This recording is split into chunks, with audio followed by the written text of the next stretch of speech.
Se rencontrer pour mieux se raconter. Se raconter pour... Oh là là, mais décidément là... En parlant à la troisième personne.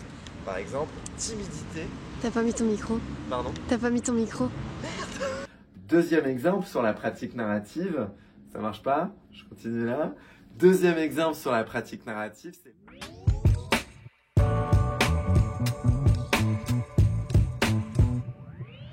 Bonjour, on me demande souvent ce qu'est la pratique narrative. Et d'ailleurs, cette curiosité m'a entraîné moi-même à me former à cette pratique. Lors d'ateliers très grand format, nous réussissons à utiliser cette pratique narrative pour développer l'esprit d'équipe et surtout la cohésion. Alors, 3 précis sur la pratique narrative.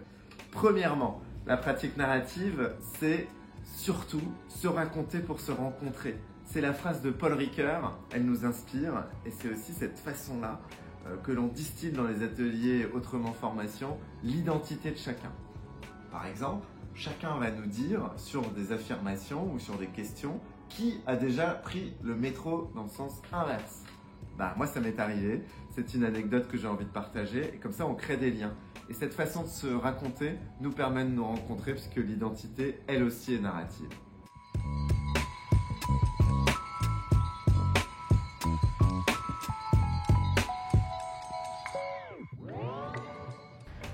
Autre élément de la pratique narrative dans l'atelier XXL mené en janvier, eh bien, c'est tout simplement l'externalisation. Ça veut dire quoi l'externalisation? Le problème, c'est le problème, la personne, c'est la personne n'est jamais le problème. On externalise et ça fait du bien d'externaliser.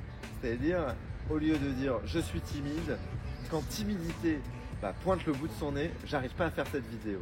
Quand timidité est là, je rougis. Quand timidité est là, je me sens mal, je me sens en dessous de tout. Quand on personnifie timidité, j'ai l'impression que c'est différent de moi. C'est pas timidité ne m'appartient pas. Et j'arrive à trouver des remèdes à timidité. Donc cette capacité d'externaliser, elle est fondamentale et elle permet surtout à tout le monde de se décomplexer et de parler du problème de façon sereine.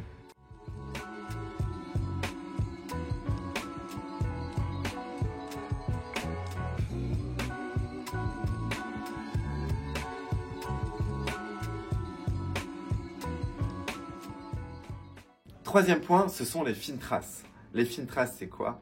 C'est quand on exprime un problème, un agacement, un énervement, on a toujours des choses positives quand même. On pourrait dire, j'ai presque toujours peur du jugement des autres. Oui, mais ce qui est intéressant, c'est le presque toujours. Quand est-ce que je n'ai pas peur du jugement des autres? Eh bien, le coach praticien narratif va aller chercher ces fines traces, ces petits éléments, on va dire ces signaux faibles, qui nous permettent d'aller explorer ces exceptions et d'utiliser ces exceptions pour mettre au jour les comportements positifs de la personne. Pour finir, la pratique narrative, c'est quoi? C'est surtout rendre les gens auteurs, autrices de leur vie. C'est-à-dire remettre les gens au centre.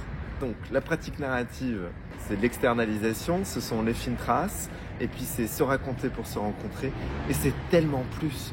Il y a beaucoup de choses à découvrir dans la pratique narrative. Je vous engage à nous contacter pour parler encore plus de pratique narrative. Ce serait un plaisir d'en parler avec vous.